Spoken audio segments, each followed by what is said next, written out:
Alrighty, hello, everyone. This is Dr. Dino, your host for this after show for the debate. I will be posting the link to the StreamYards here in a second. Uh, Before I do that, though, please know the rules. Please know, well, I won't say no. Please don't swear overly much.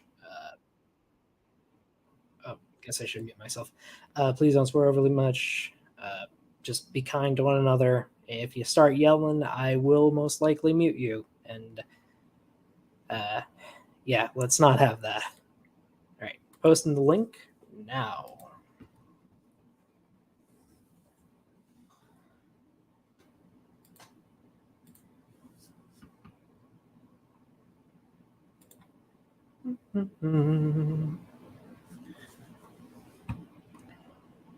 Alrighty.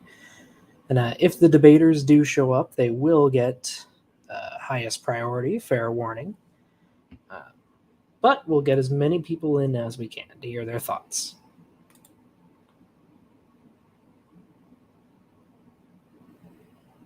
I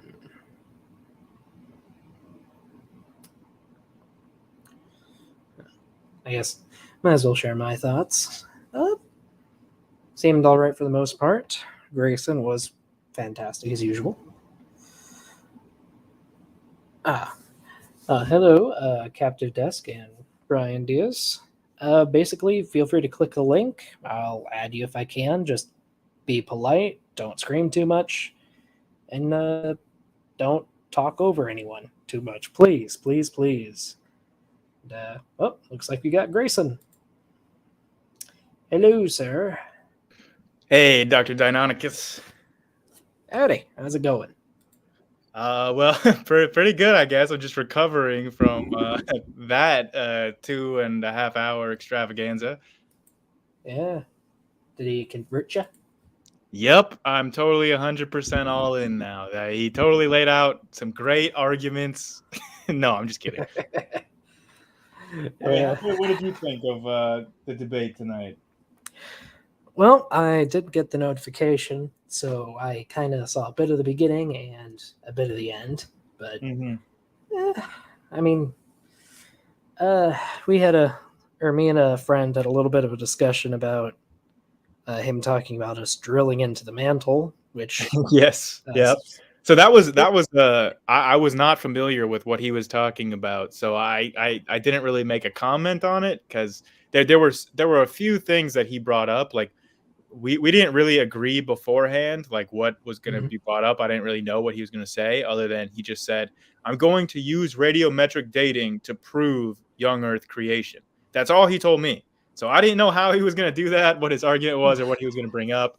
So I didn't know about this recent drilling into the mantle story that he was talking about. So there were a few times where like I wasn't familiar with what he was bringing up. But for the most part, I mean, I've heard most of his talking points before, and I could, rebuff them. Yeah, I mean, I don't know much about the guy, but he likes to recycle a lot of arguments from Hovind. Is that right? Yeah, creation.com, Answers in Genesis, all those. He was talking about the rate team a whole lot. Well, looks like we can add another person to the team who knows quite a bit about that article about drilling into the mantle. Beamsy, what can you tell us about drilling things? Shall we keep it appropriate or not appropriate?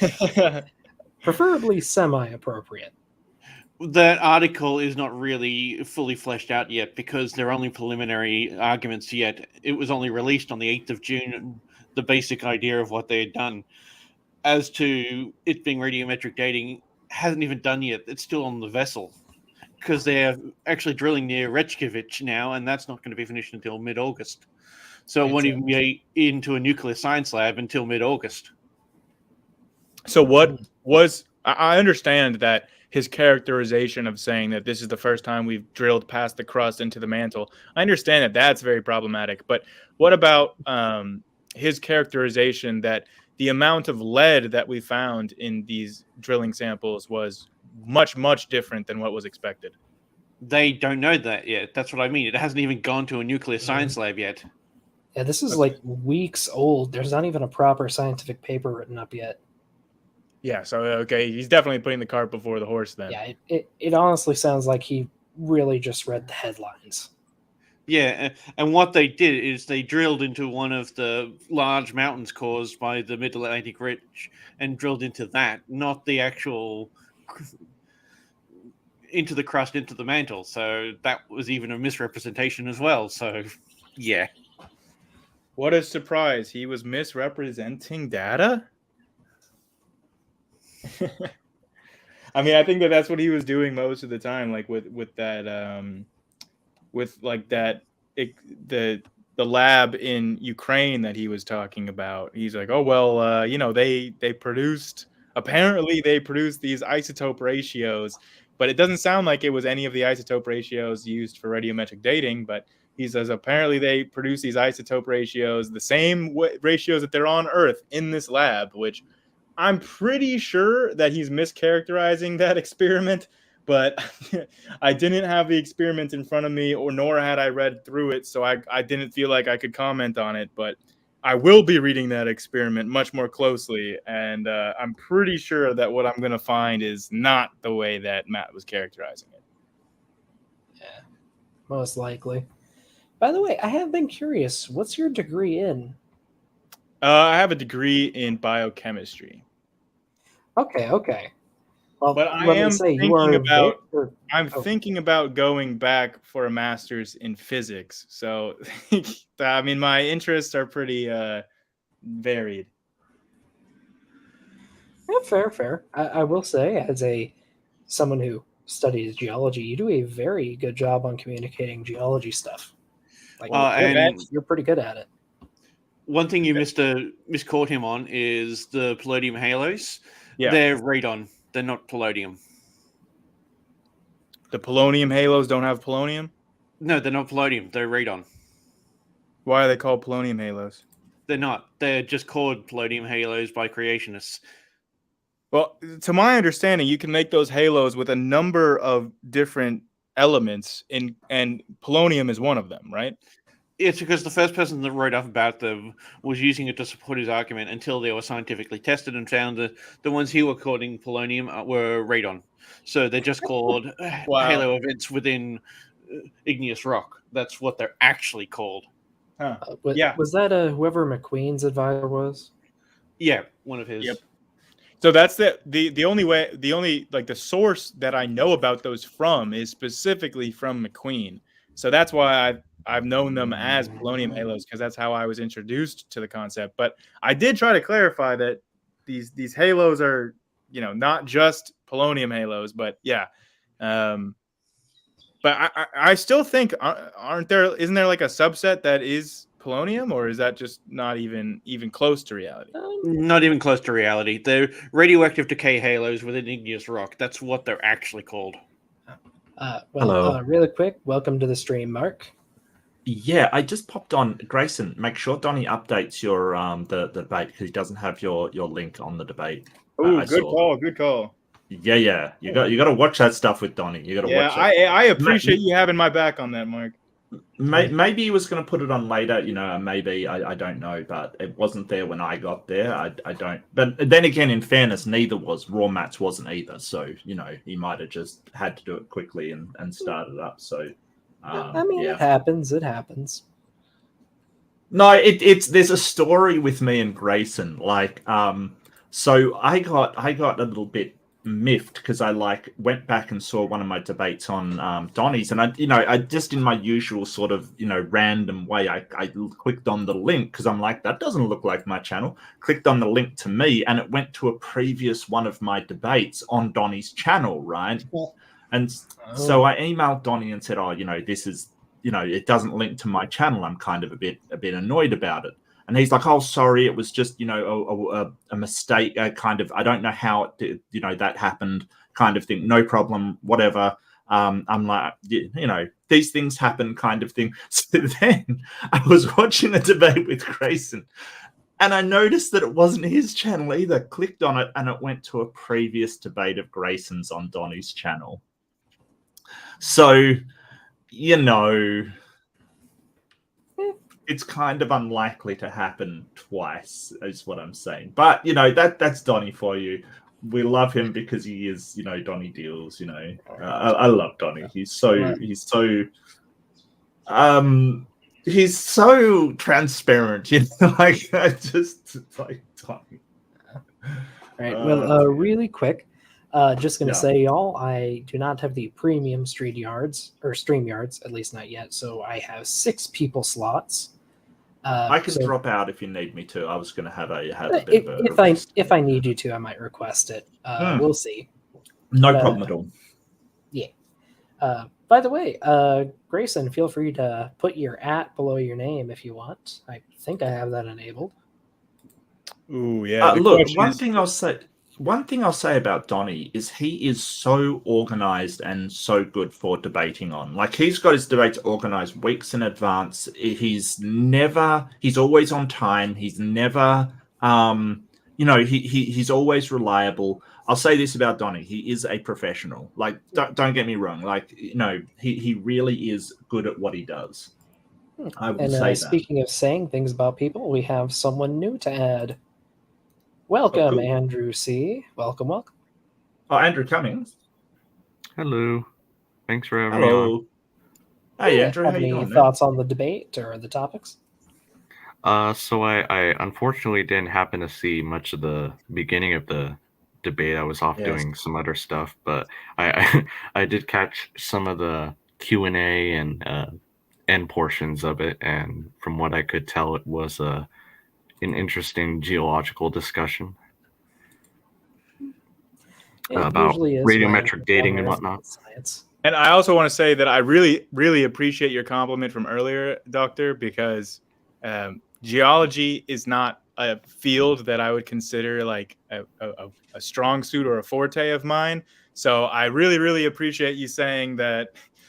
Well, before Beamsy told me what I got wrong, I really appreciated your initial compliment saying that, I did a good job handling the geology science because definitely have put an effort into trying to get better with it.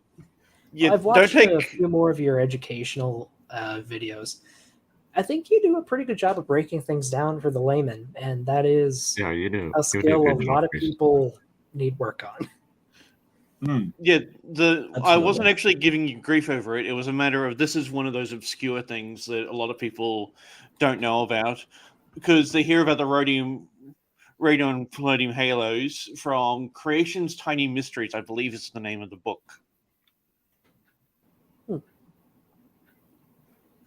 So what have they mistaken for radion polonium halos? What is that? Radiopolonium halos is... There are, in some granite rocks and other igneous rocks, sometimes you'll actually see a radioactive decayed halo within the formation of it. The Robert Gentry came out with the idea that they were palladium, which has a very, very short half-life, and the only way that this could have formed was when the rock was liquefied. And because of the short half-life, it would have had to have been formed quickly. But it's actually been discovered that in most cases, it's actually radon, not palladium. Right. It just Is radon just easy to pass through the rock? No, it actually is formed within the molten rock. So if there is radon within it itself, while it's decaying, it leaves behind that unique halo. It's not the only radioactive element that does it, but radon is one of the more common ones within granite. I thought it was hilarious. Not Matt's mishandling of science, but the things I found hilarious was just how much pushback he was getting from the creation side, because he was saying things that not even the creationists agree on. Like he was saying that God doesn't consider marine life. Yeah, that was funny. What? Yeah, I missed that part. Back to the debate, and he said that that marine life is not considered by God to be life. Yeah. That kind of led to me in the side chat having a discussion with some of them about are plants alive? Do they have the breath of life? Whatever that means. So wait, does that mean if I go to the beach, I die? I think he's trying to make the argument that if you don't here? breathe with lungs, then you Right. are not considered a living thing by God. So crabs, So, insects, No insects. plants, worms. I mean, so when even- it says amphibians. Even every Donnie tried living to call thing. him out and say, like, what about marine mammals like whales and cetaceans? Like, even Right, Donnie right. was pushing back against that.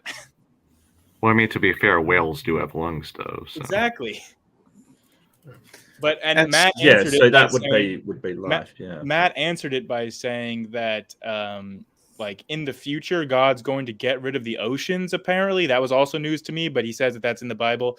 So he said if God is just going to get rid of the oceans, then clearly he wouldn't consider anything living in the oceans to be life or something. It was a very crazy argument.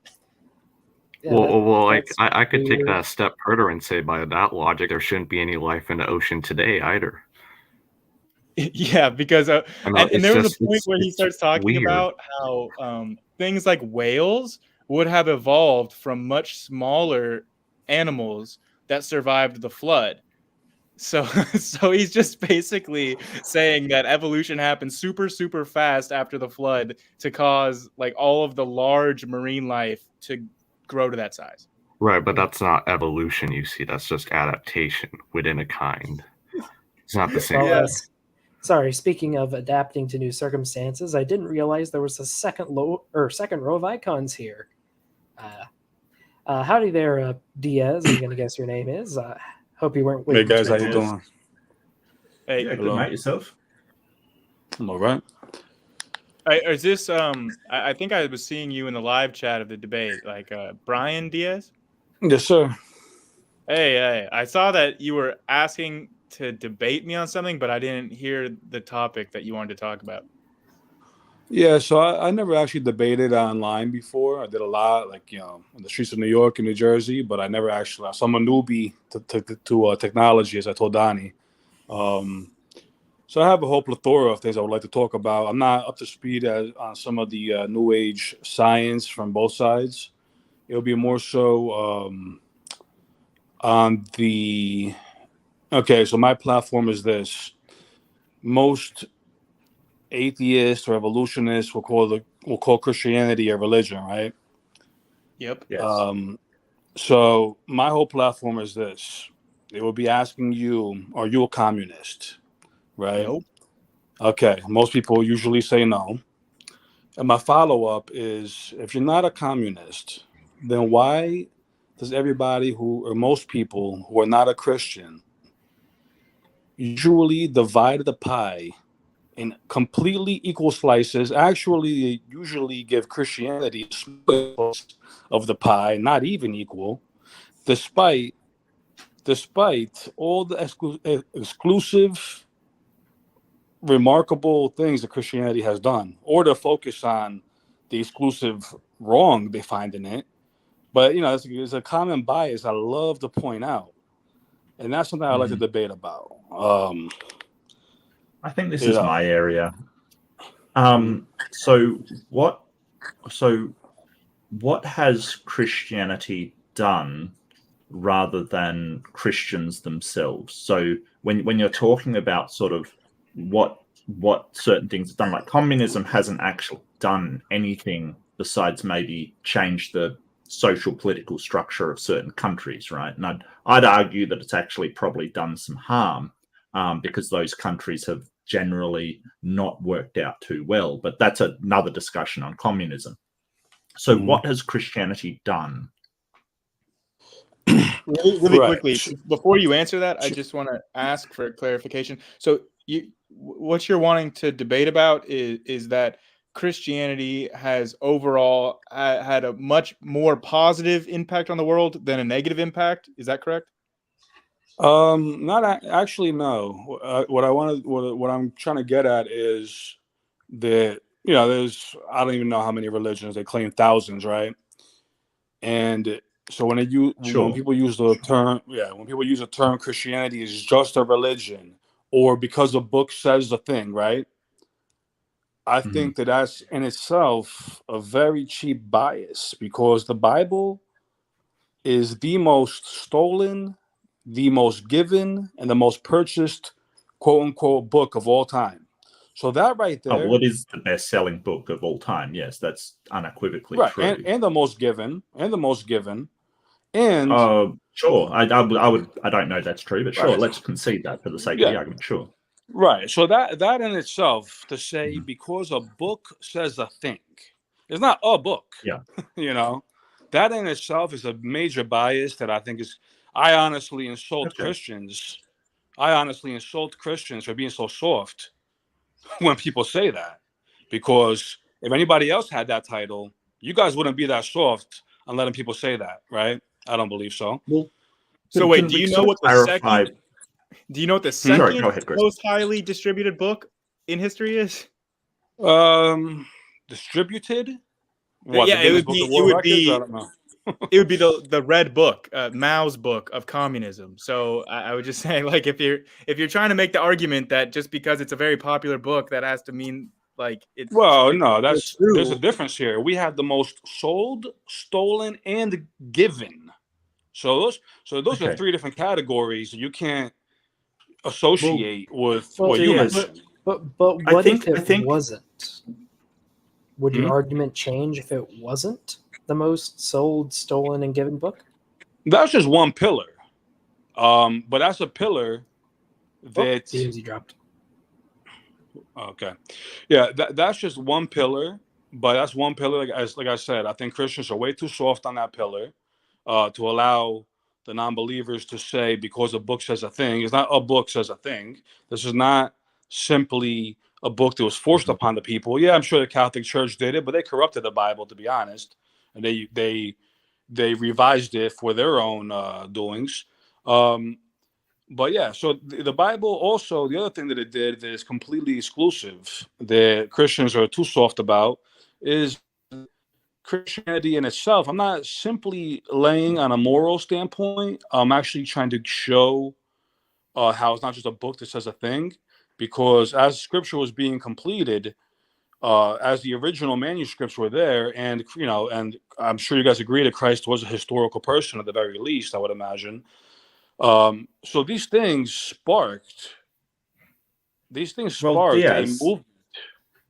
I really want to address your first point, because what we're trying to say and what my position is, and I know that you were saying, hey, the Bible has sort of a special place, sure, and that's sort of for you, but to my mind, and what I think of rationally, is that the sales of a book and the popularity of the book, and whether just say everybody in the world loved a book, it doesn't actually say whether it is that book is true or not.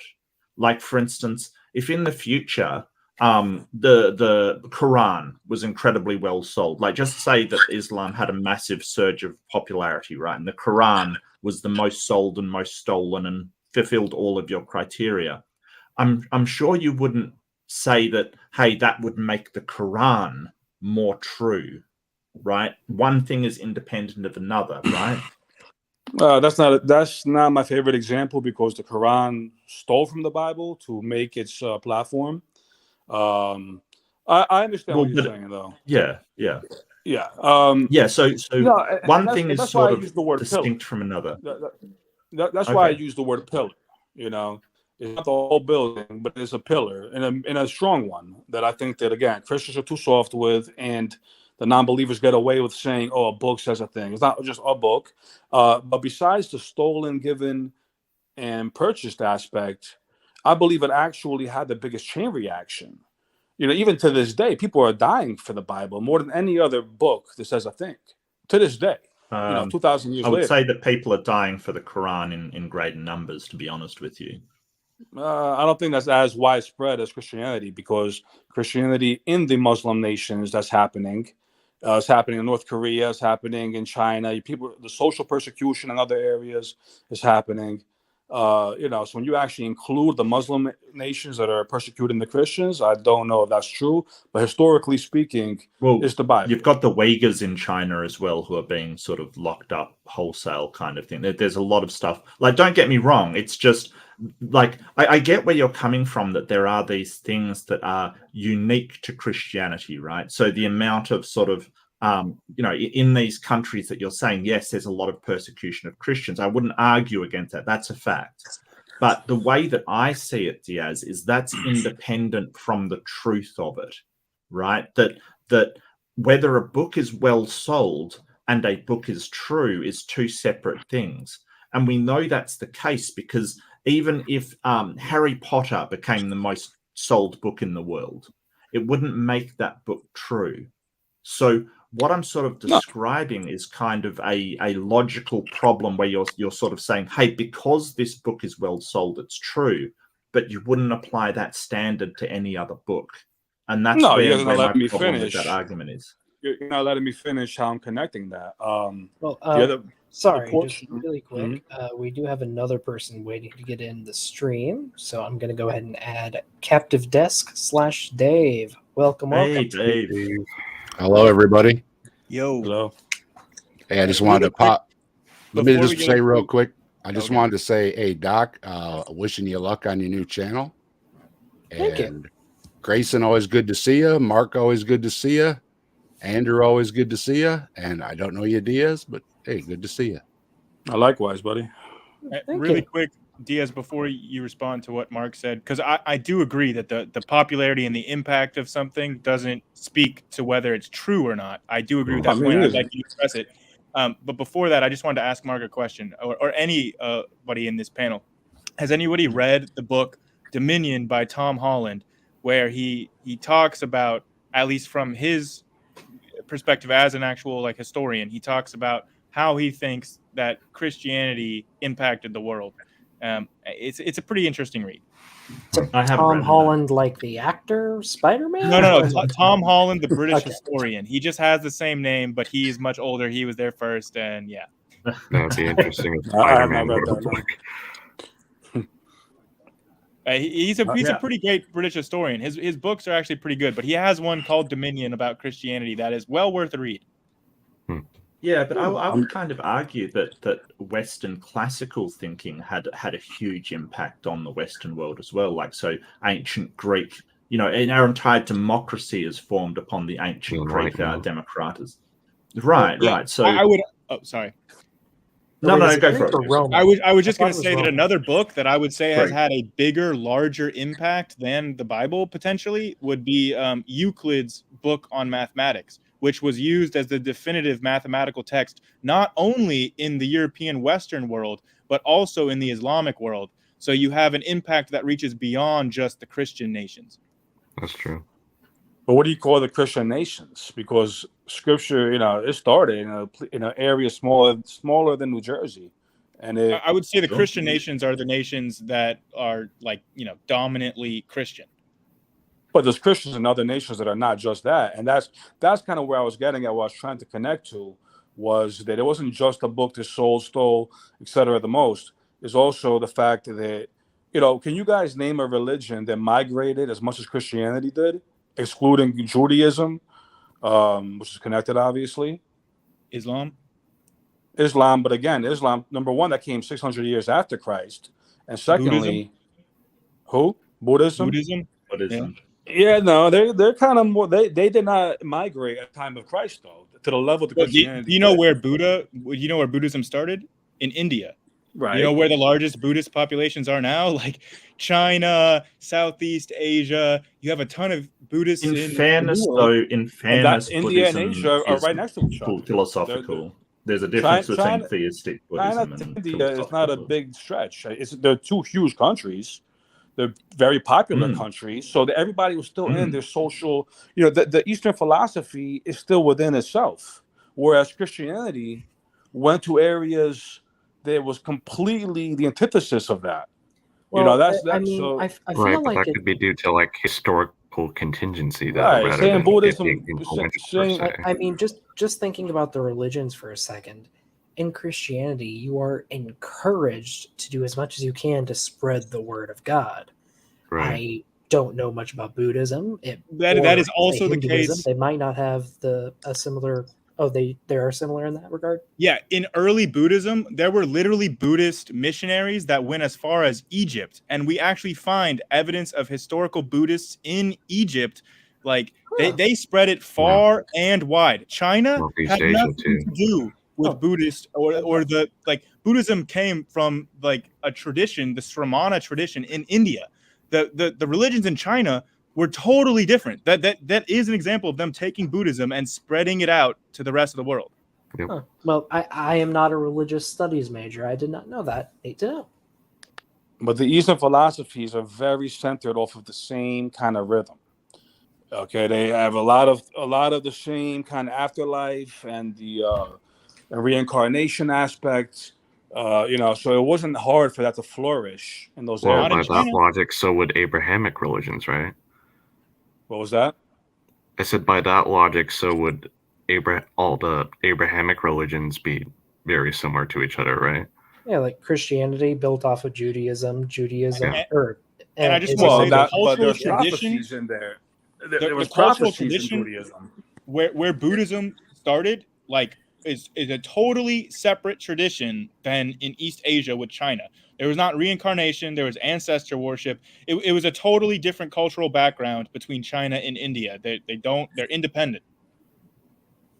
Also, the difference with Buddhism, what prophecies, whether you disagree with them or not, what prophecies do they have that you can see right now? For example, Scripture told you that the nation of Israel, or the people of Israel, that they will be to the end times being discussed of. And every single country right now has to choose. And I'm not going to get into the morals of Israel or Palestine. I'm not going to get into that. All I'm specifically mentioning is the Scripture said it will be part of everybody's political affairs till the end times. Every country right now, pro or anti-Israel. That's a fact. Scripture Well, I said can that. give you an example of, I don't know if this is specifically Buddhist, but it is a Chinese prophecy. It could have been Chinese folk religion. I don't know the religion of who made the prophecy, but there was a prophecy that that said that the next founder of the next dynasty during the Sui dynasty, they said this is going to be his last name. And then guess what? The founder of the Tang dynasty, the next dynasty, was exactly that name that was predicted. I feel like that's a setup. I feel like that Yeah. they basically made that prophecy, put it Yeah, I into appreciate the that, public Mark. discourse, and then go like put him in there. But- Yeah. Look, But I mean, also, he like, asked well, he asked sorry, for a just a prophecy from religion a having non-Christian Yeah, non-Christian. no, I No, get I you. said one that's still relevant today. That's a big difference. One that's still relevant today, actually, there's a pretty big claim that Christianity made, is that Israel will be prevalent to end times. Whatever you said, that's not that. That's a one-off thing. I mean, even Nostradamus had a name very similar to Hitler. How did that happen? I don't know, but that's a one-off thing. The scripture But what prophecy about of Israel. Hister that Nostradamus mentioned is the name of a river. Right, exactly. So It So, wasn't. what about the It prophecies wasn't that Dolphy. didn't come true? Well, but that's the thing. Let's focus on the ones that are prevalent right now, because the other ones, there's a lot of ambiguity on both sides. Let's focus Well, on I the mean, fact. Jesus said he would return before some of his disciples tasted death. Some of the people there tasted death, and that's obviously not true, and it's relevant today. Because if that's a failed prophecy, they could argue that the resurrection was that. There's a lot of double. One thing about Scripture is a lot of dichotomies. There's a lot of two realities, that one already happened and one's going to happen again. I mean, what about when Jesus said he would return soon, and he's been returning soon for 2,000 years? Right, I understand that aspect. Again, so there's a double fulfillment. When he came back from the resurrection, he returned soon then, and then he's going to return again. And the other aspect of that is that what is soon in God's eyes. It's not. It doesn't feel like that slow form of suicide like it does to us. It's to God's eyes. It's a snap. As a skeptic, though, saying soon is not a good prophecy. Well, of course, but I could say that the Earth is going to end soon if I make another 4 billion years soon. So, I mean, I've asked Christian and Islam apologists directly if they could give me any prophecy from their texts that happens after the time they tell me, that I could write down, and nobody's been able to, other than the second coming or the end of the world, which again is someday. And as a skeptic, those just those are just not good prophecies. Tomorrow something's gonna happen. Yeah, someday but if he came back it's gonna days rain. later, how is that not soon? If he came back resurrected, how is that not soon back then? Well, The only really witness to that is Paul. I mean, Yeah. I just he wasn't even a witness. Paul wasn't even a witness. I mean, Paul's accounts. And well, he heard a voice and saw a light, and that's all. Yeah. So I mean, Jesus. But he used to kill Christians. So my theory is Jesus was severely beat, and then he was crucified, and then very quickly he died, which is unusual. So my theory is, if the story is true, he had severe trauma, and he could have been comatose and so near death he could have been barely breathing. They would have stuck him in a tomb. Hours later, he could have sat up and said, "Ooh," like a shot of adrenaline ran through him, like the girl in Pulp Fiction. Remember that? And he'd look around and say, "Whoa, this is not a good place to be," and he skedaddled. I just want to add that Matthew 16, it sort of doesn't say that he'd return. It said, "For the Son of Man is going to come in his Father's glory with his angels, and he will reward each person according to what they have done. Truly I tell you, some of here will not taste death before they see the Son of Man coming in his kingdom." So he's not talking about his resurrection. He is talking about the return, when the Son of Man comes with the glory of angels. And the Son of Man returning brings the new heavens to the earth. I mean, it's a whole new kingdom. That obviously didn't happen. I mean, it's the new kingdom isn't here. Well, his disciples, that could be future tense to anybody who's still following him. I don't understand what that's a problem. That's fine, but again, that's really weak as claiming prophecy. But again, here's my prerogative. Okay, is that you guys cherry pick a lot of what Scripture says. There's a lot of things that Scripture says you guys have to wrestle with. That I'm telling you, what I've done when I was in New York and New Jersey, debating on the street with people who want to debate hardcore. Okay, is if it's so easy to write off, show me the duplications and the imitations that were as successful as the Bible. Again, if these are just some schmucks in the desert, right, who are just making up these fairy tales, they should be very easy to duplicate, and it's not. Well, a monotheistic religion.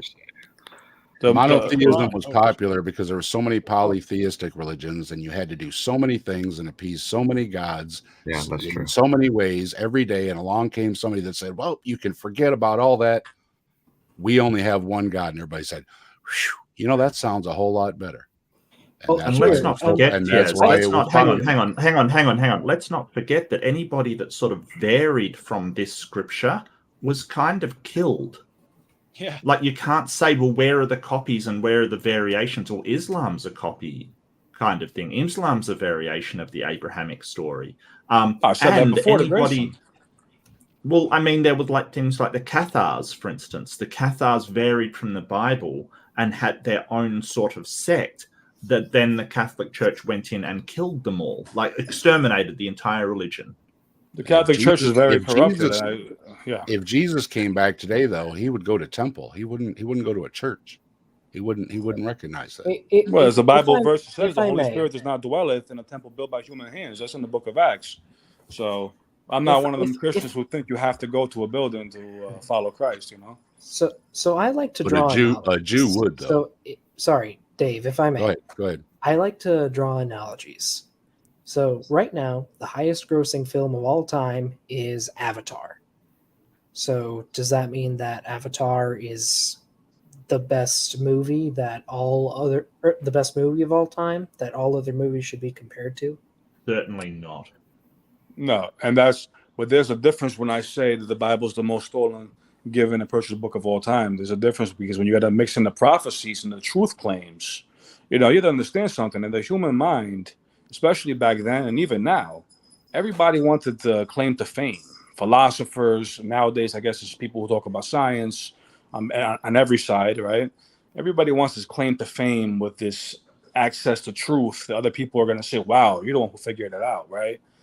The Bible accomplished this in ways that nobody else could when they died trying, okay? While being persecuted in lands that they didn't want them there. So when you guys talk about it being popular, that does not really fly, because back then, people loved the God that didn't tell you what to do. All you had to do was make a little small sacrifice to this God, this Roman God, this Greek God, this Babylonian God. They're all the same gods repackaged. Okay, that God is a lot easier to follow than the God who tells you that looking at a woman with lust is adultery in your heart. Okay, so you guys saying that that's popular is not. The disciples got stoned to death. Well, if you're going to There's no appeal to accounts sort of of that. the masses, if you're going to appeal to the masses, an idea like Christianity that all people are sort of equal in the eyes of God and all people should be treated with kindness, that idea could have been popular on its own merits without any kind of actual truth to there being a God or Jesus or anything of the sort. It may have just been that some of the ideas, because stuff like Roman culture was very brutal. They kind of annihilated people in the arenas, and death was a very commonplace thing. That idea that hey, you can get eternal life after you die may have been very popular, and the idea that you shouldn't go around killing people may have been very popular as well. Just on the face of those two ideas. Right, so it isn't necessarily that the supernatural claims are true for there to be good ideas in the Bible when compared to its contemporaries, the other ideas that were in the land at the time. Understood, but the Ten Commandments have been around for before that. That didn't really, thou shalt not murder was already there. I think it was the fruition of seeing Jesus Christ and his crucifixion. Europe at that time did not obey the 10 Commandments. They were pagan. Right. Well, and that's what I'm trying to get at. So Mark is saying that because that's very appealing that a religion said that, that's what made it popular. So what you just said. What I would say made it popular is Constantine converting to the religion. Well, yeah. And then if you wanted to have a good life within Constantine's government, you would convert to Christianity. And then it still was not that, it still was not the majority of the Roman Empire until Theodosius in the 390s started a brutal repression campaign, and they were literally flogging and killing non-Christians in the street. Look at Hypatia. With all due respect, Grayson, you're kind of getting that from an anti-Christian source of history that kind of twists it inside out. Constantine came about 300 years after Christ. Yes. For the 300. Wait. What if the events he's talking about were chronicled by very devoutly Christian sources? No, you're not getting what I'm saying. He's twisting as if the Christians were the persecutors when they were actually the persecuted. In the 390s, they absolutely were the persecutors. And when was Christ crucified? In the 1st century AD. Exactly. So 300 years went by. But I'm just telling you when Christianity actually became popular, because Christianity was not that popular until Constantine's conversion. That's not true. It was popular despite the persecution. It's just that they were not allowed to make a building so grand as the Catholic Church. They had to meet in houses. And so even then it was popular. What are you saying is popular? Is 20% of the empire, would you consider that to be popular? It was growing like a wildfire despite people knowing that they were going to get killed for it. How do you know that? Is that in the Bible that it says that Christianity became very popular in the first few centuries AD? So the book of Acts is actually mostly a historical document following the resurrection and the ascension. After that, it's mostly about the disciples and what they did, following the Holy Spirit. A lot of the disciples were getting stoned for preaching. Yes, it did document. And there's also Josephus, who was a Jewish historian. I think that was probably, 50, 60-ish years. I'm probably wrong about that. Josephus was publishing in the 90s. Yes, right. So about 50, 60 years after Christ. So there's all these documents about how Christians were following what Christ said. He wasn't a Christian himself. There's a missing document, though, Diaz. That's Matthias, Josephus's father, who worked at the temple at the time of Jesus. Never mentioned. What are you talking about? The forgery? Never mentioned him. No, Josephus wasn't alive at the time of Jesus, but his father was. His father was. He was an elder at the temple. I don't understand. Never mentioned Jesus. Nobody's saying that Christians were not persecuted in the first 2 centuries AD. So I don't understand the point you're trying to make with that. So the point is there's 2 forms to control people. You have intimidation or flattery, right? Intimidation is when you kill people. Hey, you don't do, if you do what I tell you not to do, I'm going to kill you, right? So that's what Rome was doing, and it wasn't working. By the time Constantine came, if he kept doing that, the more people were getting threatened to be killed, the more people were linking, wow, this actually happened. This guy went on the cross. This guy did miracles. People saw it, and it chain reacted. So people were doing this despite the intimidation. And then from a Christian perspective, especially the people who don't bow down to Rome, okay, that we still, and I take it like it's a complete logical truth, that the Catholic Church only had one option. Well, Rome only had one option, which was to make the Catholic Church, and it was like a Trojan horse of Christianity.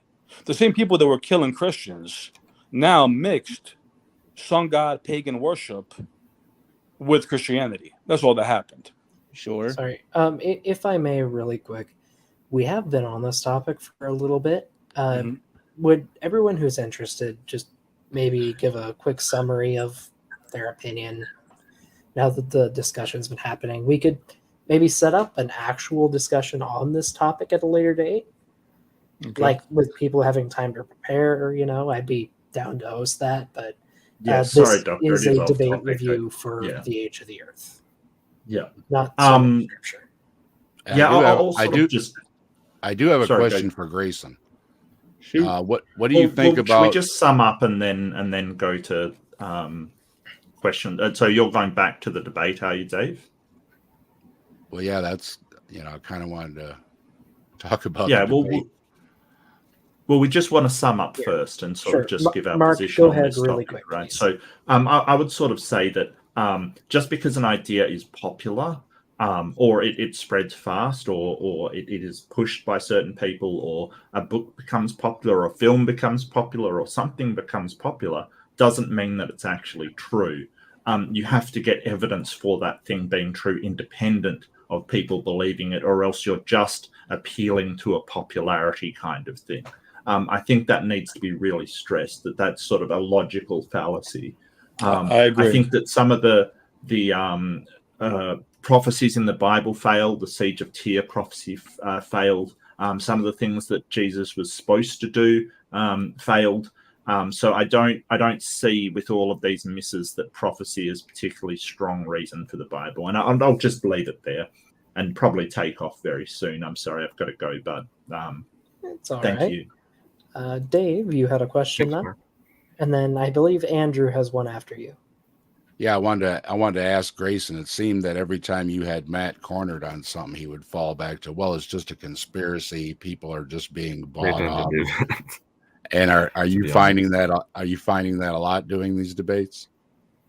I mean, yeah, to varying degrees. I actually think that Matt was probably below average in doing that compared to most of the other creationists I've talked to. Like, there are others like Sea Science or McQueen that, that's their bread and butter. They fall back to conspiracy. Studio 315 does it a lot. Like his thing is falling back on conspiracy theory. Yeah. Is it Studio 315? I can't remember his name. Yeah, Jamie from Studio 215. Yeah, Jamie, that's him. Yeah. So, I mean, I don't think it's a very impressive. I mean, I'm fond of the saying that if your argument relies on a coincidence or a conspiracy, you've basically conceded the point at that. Yeah, pretty much. Right. So I actually thought that Matt was doing it less than my normal experience with these creationist debates. So if that is illustrative of anything. Yeah, I think he got a little off of his notes there, and then he fell back onto that. And otherwise, I know we're moving on from this topic, but I did just want to say that the rise of Islam, okay, the uniting of the Arab tribes, these Arabs were not following Abrahamic religions before in any large numbers. The majority of Arabs who Muhammad united with his religious movement incredibly successfully. Remember, Jesus was never able to unite the different tribes of Israel and the Jews, but Muhammad did unite the tribes of the Arabs, and he did it even though they were following Arab polytheism, which is a completely different religion than any of the Abrahamic faiths, and they all converted. The rise of Islam is really one of the most amazing rise and spread of any religion in world history. I mean, that happened. Doesn't make it true.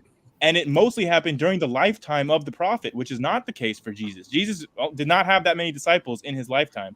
And Muhammad was raising entire nations and armies that had never, ever been united before. The Arab tribes had never been united.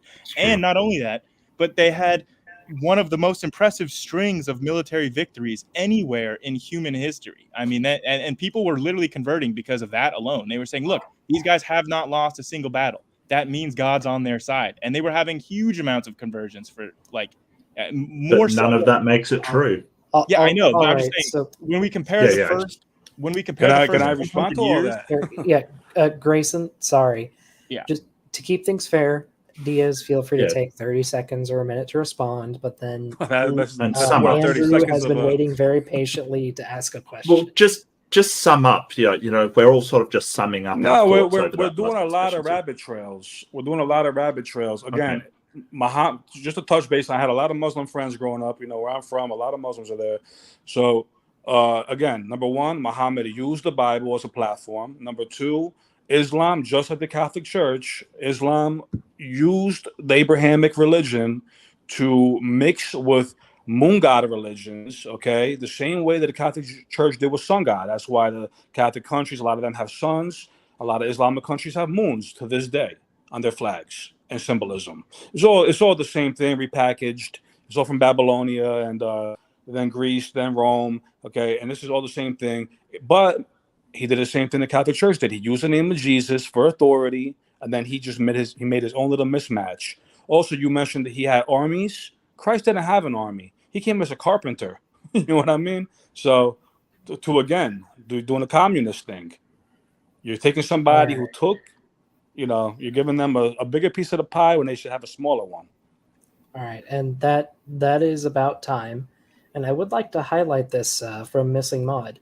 Who cares what's popular? It's the truth we should all want. I think that's something a lot of us can agree on, regardless of our faith or background. Sorry, faith or lack thereof or background. Yeah, I agree with now that. Then, sure. Andrew, thank you for waiting. Please go ahead and ask your question. Yeah.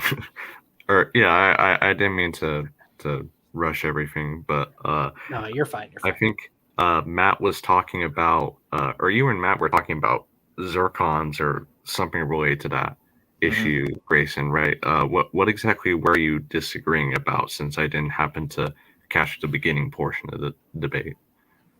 Well, basically, he was saying that it's just an assumption about the initial starting conditions and the initial amounts of parent and daughter. So I was bringing up the point that zircons do not form with any appreciable amount of daughter isotope like lead in them.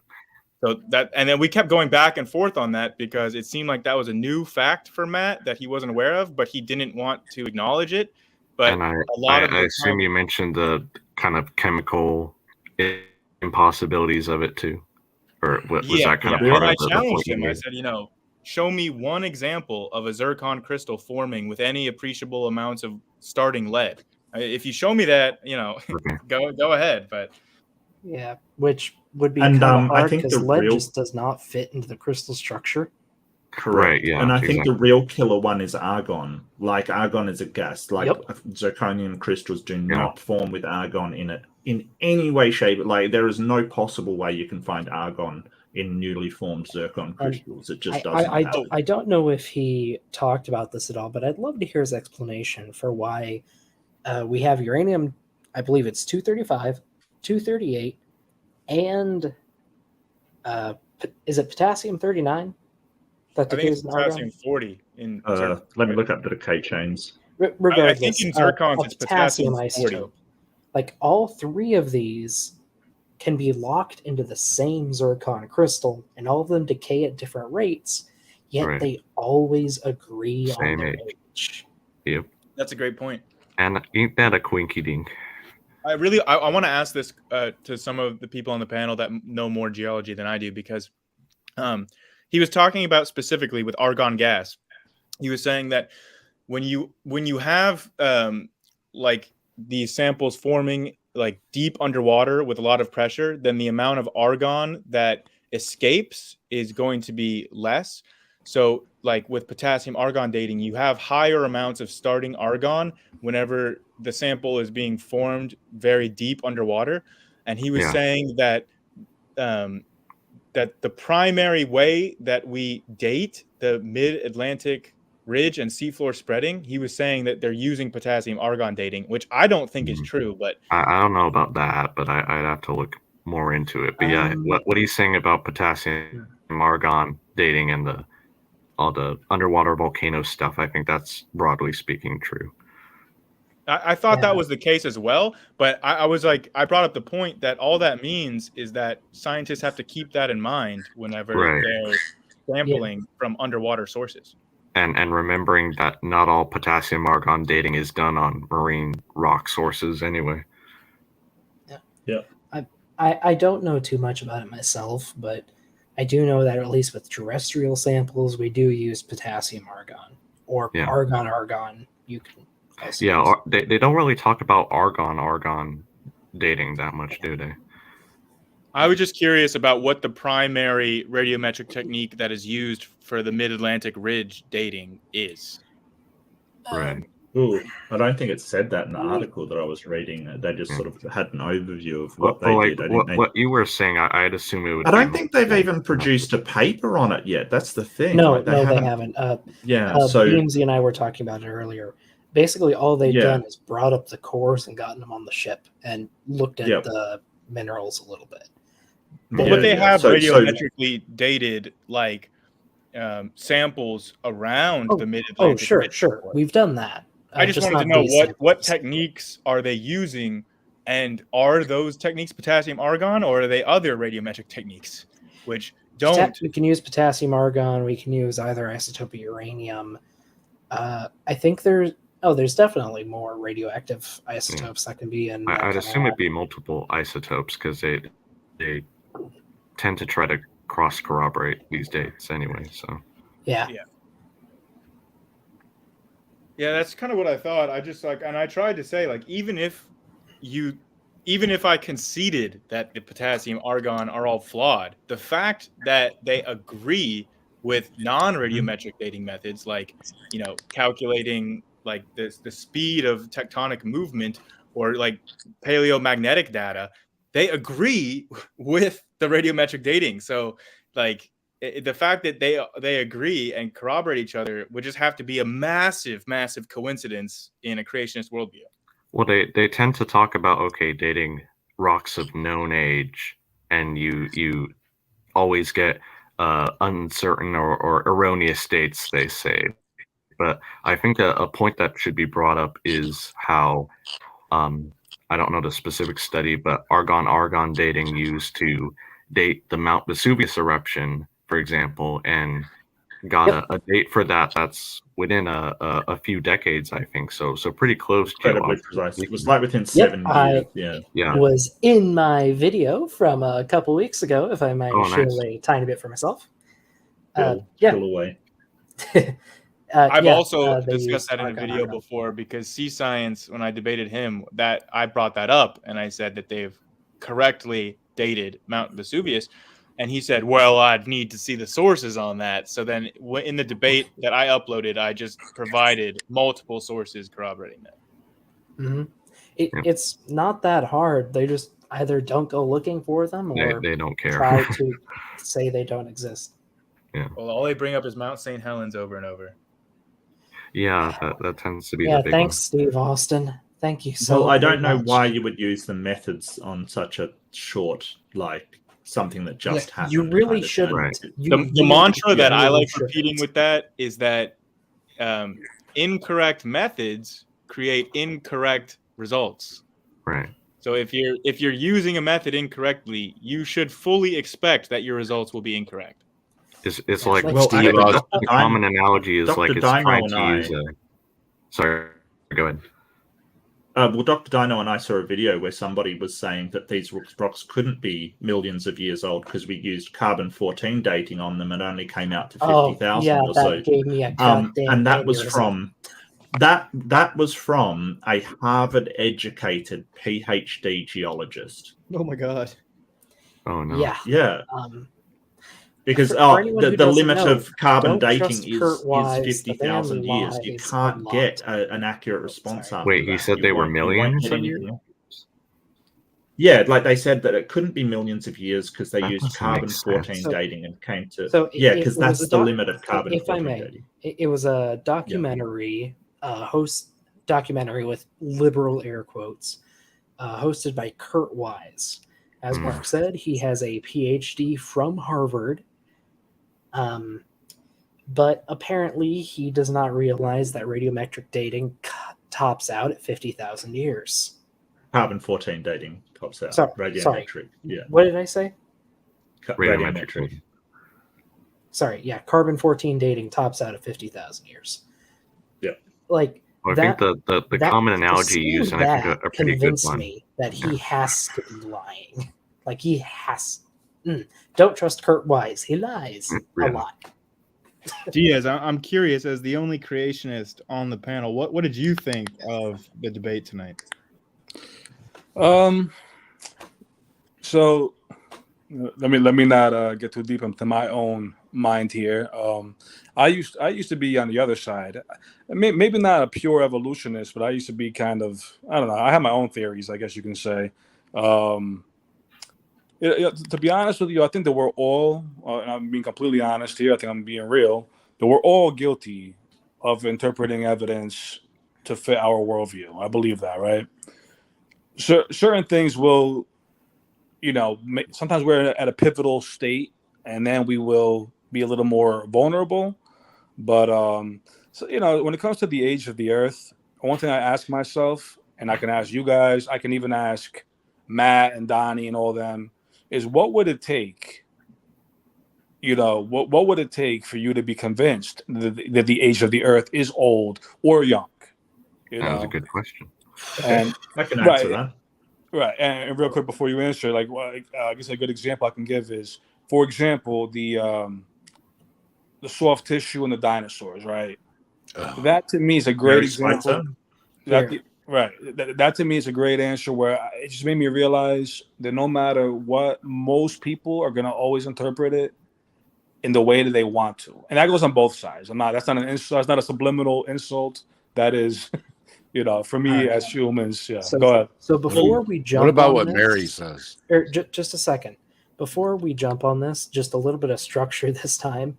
Mm-hmm. Andrew, how about you go first? And could you tell the analogy you've been trying to say? I was just the radiometric dating analogy I was trying to give. I think Aaron Ra gives it as well, is trying to weigh a pebble using a measuring scale designed for truckloads. Basically, is kind of the same issue going on there. If you're not using the same calibration or just what Grayson was saying, if you're using the incorrect method or it's not scaled properly, then you're going to get incorrect results. Kind of the same with any method you use. Mm-hmm. All right. And then your answer, what would convince you the Earth is either young or old? Well, since I'm kind of already convinced the Earth is old, what would convince me that the Earth is young? I guess off the top of my head, if I don't know, an angel came down and showed that all the evidence that we've accumulated is wrong, or showed that all these scientists have been deceptive, even though the literature doesn't back that up. I don't know. I can't think much else beyond that. But I think you were thinking you smoked something the night before that happened, right? Sorry, what was that? No, I was making a joke. I was making a joke. I said that if you thought that for a second, a week later, you might think that somebody gave you a little strong weed or something to smoke, huh? Maybe. Yeah, maybe. All right. I went down. And then let's see, Dave. How about you go? Well, if it wasn't supernatural, it would have to be overturning all of physics. Yeah. Mm-hmm. Mark? For me, it's just having it's actually the methodology for me. So the methods that are used have to be reliable, rigorous, replicable, so able to be replicated. So by rigorous, I mean that they cover all possible explanations. Reliable means that anybody doing it over and over everybody will get the same result, no matter who it is. It has to be able to be replicated, so we know that the outcome that we've got is the same one. So I more put a constraint on the methodology used rather than, any instance. Like if we could show, say, God creating something and we can demonstrate it, that would be enough for me. If we could show, sort of a miracle happening and we could demonstrate that somebody could heal people through the power of God, then yeah, that would be enough for me. But unfortunately, I've never seen anything like this that stands up to, scrutiny, sort of, that can be replicated for people. It always falls short. I mean, we very well might find a flaw in current dating methods in the future. I don't think it's likely, but Sure. that may certainly be It the is case. always possible. Yeah, I mean you're right. You're absolutely right. And so if we can sort of have a reliable method for determining that, sure. Yeah. Yeah, No, I'm yeah. right on board. Yeah. Grayson, how about you? Do you have an answer to this? Yeah, since like there are already multiple lines of evidence like demonstrating the old Earth, then I would need something that would sufficiently override all of those lines of evidence or explain why all those lines of evidence are the way that they are observed to be. So I would either need a naturalistic theory that could explain the world around us today and why all those things look old. And if there was sufficient logical and empirical support for such a naturalistic mechanism, then yeah, that would convince me. Or from a supernatural perspective, I think that I would probably need like God to explain it to me, or to appear to me, or to demonstrate a supernatural miracle, like kind of similar to what Mark and Andrew were saying.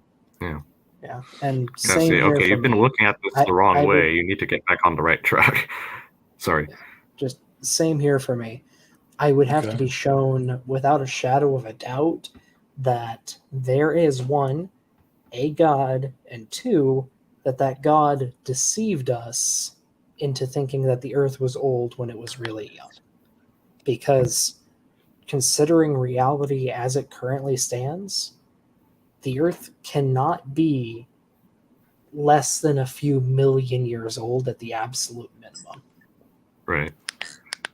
Can I make a quick interjection though? Sure. So With the whole Mark left. Oh, Okay. yeah, I Oh, yeah. guess he threw- Sorry. Go ahead. Go ahead, Diaz. Yeah, so the whole deceived everybody thing, I get where you're coming from on that, but if we all right, going from a biblical standpoint of the age of humans, let's just call it 6,000-7,000 years, okay?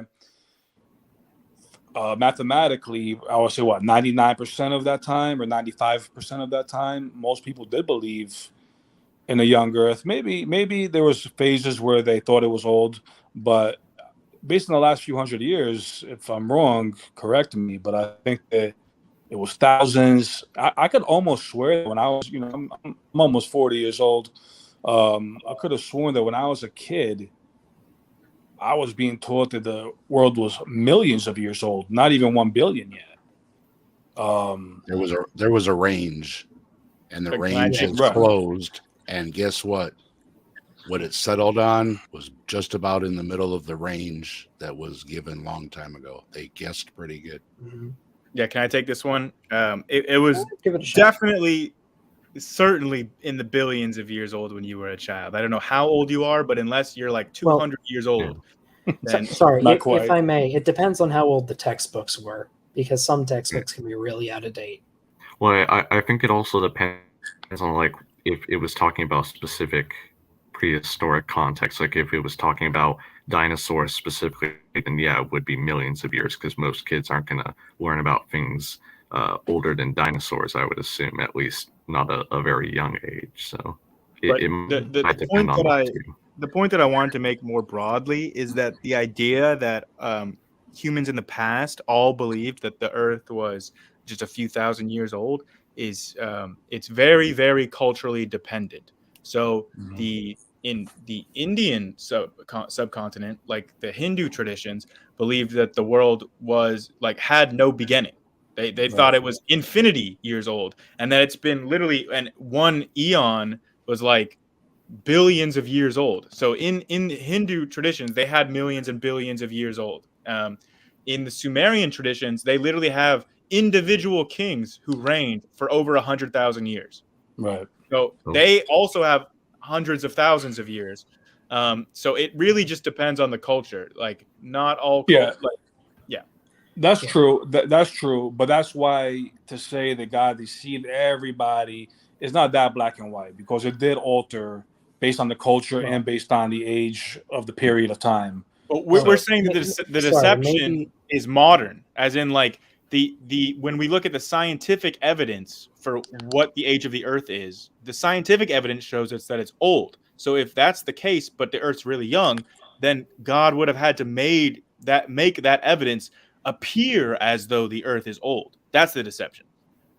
Right. But even that scientific aspect, I mean, like, all right, so let's say that you guys had your worldview or your view of what science says a few hundred years ago or 1,000 years ago. I mean, there was points in time where, as you guys know, that the common consensus was that the Earth was flat, or let's start with that, or heliocentric, right? If I may here, so modern science isn't quite what science was back in, say, the days of the Greeks or the Romans. Right. Modern science is a self-correcting mechanism that does its absolute best to defeat itself at every turn. And it's only those ideas that don't get torn down, no matter how tough the criticism, that we take as true, essentially. To use common language, I know that's not the correct term. Like, we prove things beyond a reasonable doubt. Yeah. Maybe, could I share with you a method of aging the Earth that doesn't rely on radiometrics or anything like that? Just very, very simple math. Sure. Real quick before you do that, I am going to have to head out. I'm super tired, but it was a great discussion. Okay. Thanks for having me on the after show here. Yeah, take care, buddy. Yeah, thanks for joining us, Grayson. Peace All out, right, y'all. Grayson. Good to see you. All right. So, have you ever gone swimming in a lake and like felt the mud at the bottom of your feet? Nah, I grew up in Jersey, so more of the beach, maybe the sand, I guess you could say. Fair. Well, in a lot of lakes, there is a layer of mud at the very bottom. And this layer of mud keeps getting replenished year after year after year. Mm-hmm. And usually it's pretty easy to tell what layers are laid down in the summer and which are laid down in the winter. Okay. The summer ones are going to have a lot of plant growth preserved, like a lot of pollen grains and stuff like that. And the winter ones don't. So if you were to dig down into the lake bed and pull up a sediment core, you'd see a ton of light and dark bands. Each one of those bands would be a year of time, right?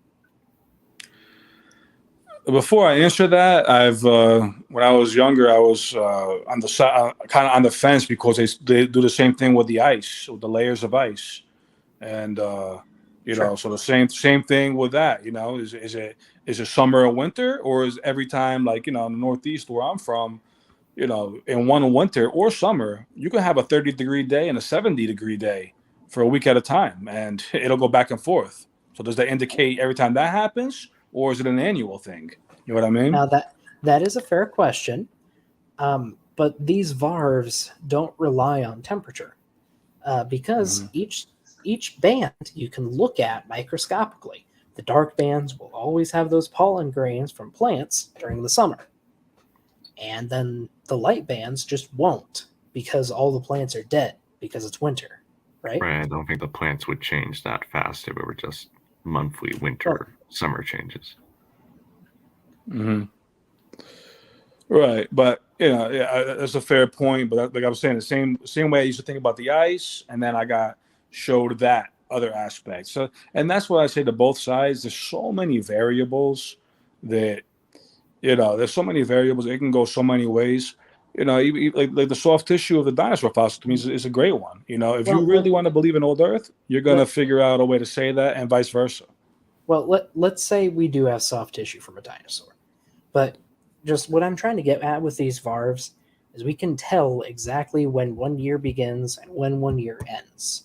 We can do that. And we have modern varve sequences, meaning we get new layers every year, that stretch back to over 100,000 years. Okay. And we know that because we can just count these little bands. So just looking at the stuff deposited in this lake bed has to be older than, say, 6,000 years, which is what a lot of young Earth creationists believe. It just has to be based on just counting the layers. So when I'm like a literal Bible reading Christian, I'm not going to say it can't be 6,000 years.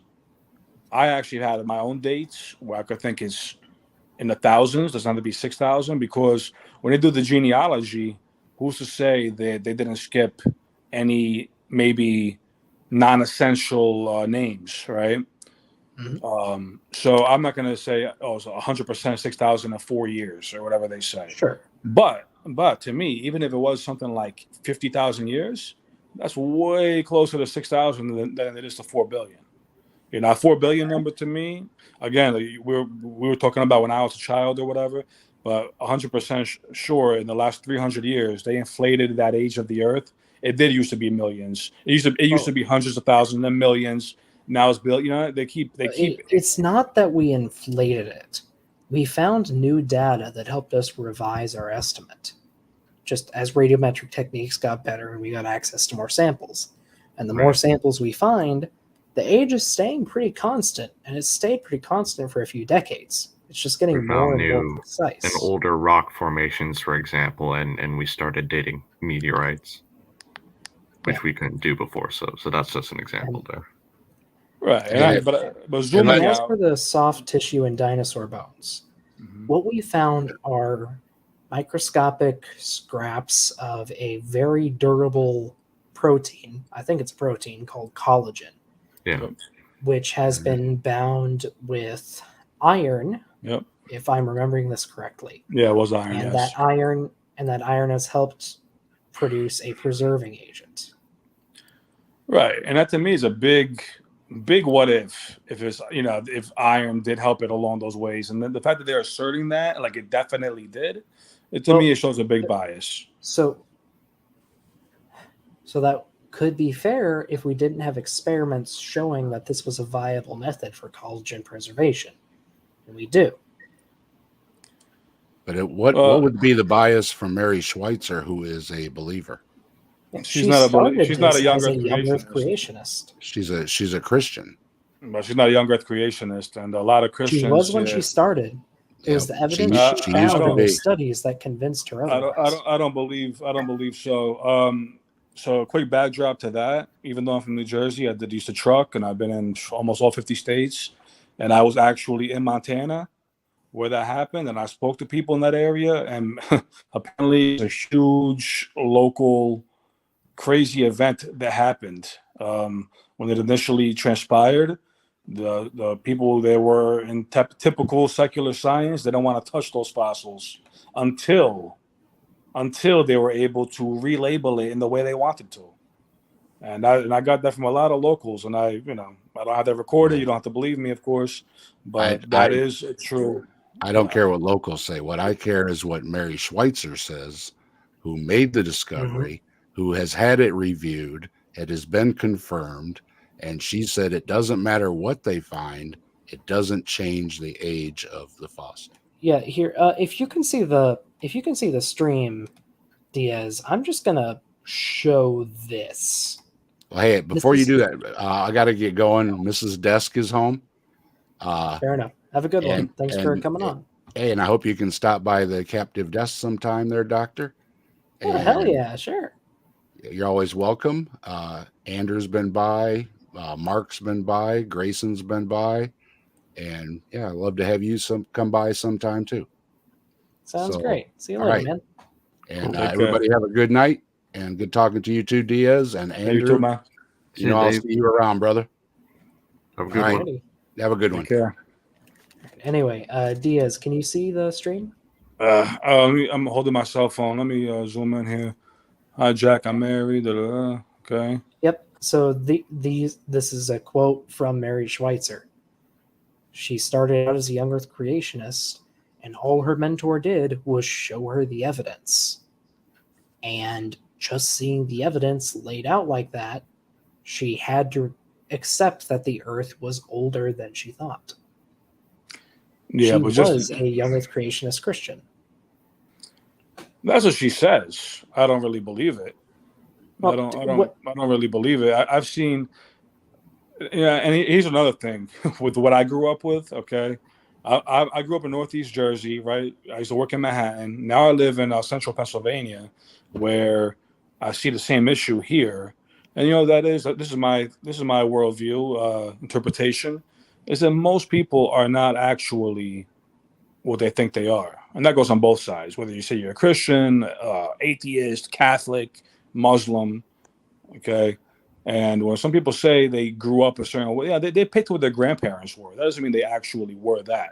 So that terminology right there, I was this, I am that, is loose in most people. Okay. I don't see it. Can you demonstrate it's loose for her?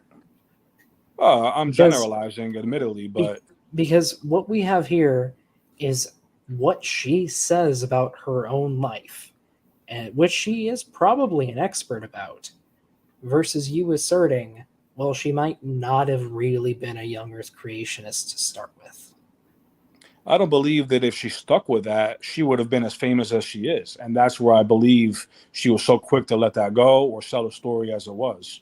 That's my assertion. I mean, she's still talking about it, though, so she hasn't been really kicked out of the scientific community, per se. No, because she joined it. She joined being an old earther. So they don't care if you're a Christian if you agree with their age of the earth. Right, but if she was like publishing this evidence that supposedly goes against an old Earth, but yet they haven't taken away her PhD or anything, or made her not a professor anymore. It would look like Russia if you do that. I mean, but they didn't blow it up at that point, not in a good way. Let's see, Andrew. I don't know what your background is, but I have a degree in geology. I'm hoping to go back soon and start my master's. Oh, nice.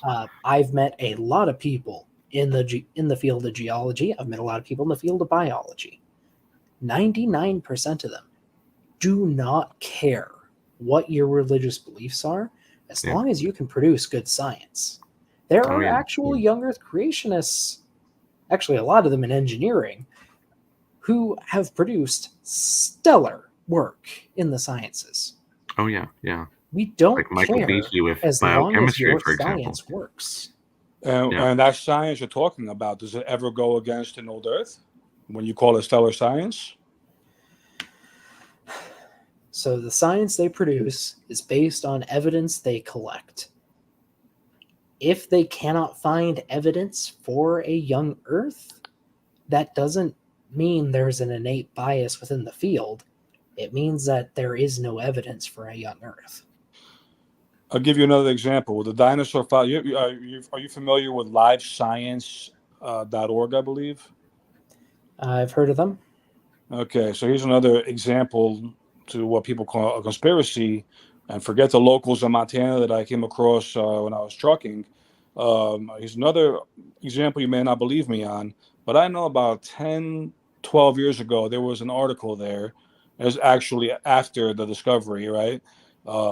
But about 12 years ago, there was an article on Live Science, and on there, some guy was at least, maybe he wasn't a young Earth creationist, but he was at least flexible, okay, in his opinion, to verbally, well, I guess he wrote down in the article saying, this poses a problem to an old Earth, this dinosaur soft tissue.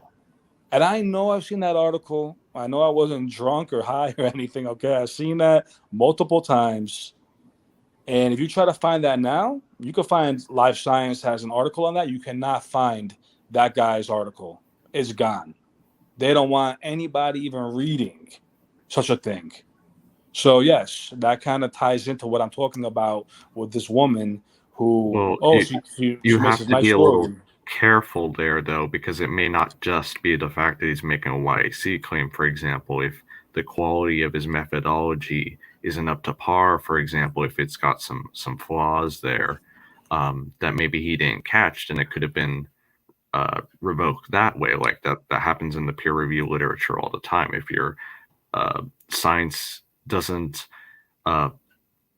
meet the standard, basically, and I'm not just talking about older for younger here, like just in any scientific field, if you don't do good science, then they're gonna take your article, your manuscript, and say, okay, go back to either to the drawing board, or you made some mistakes here. You need to fix these before we publish it. Like I'm putting it simplistically here, of course, but like if they, it might not be just the fact that they were saying, okay, this poses a problem for an older Earth. It might be a bit more complicated than that.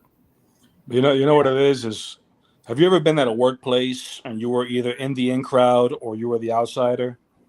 If you've been on either side, I'm sure you know the kind of I'm flow sure. there. Yeah. Okay, and Been that's in all both, us Christians yes. are trying to say with this stuff in the word of science. You know, there's science, and then there's politics and this stuff as well.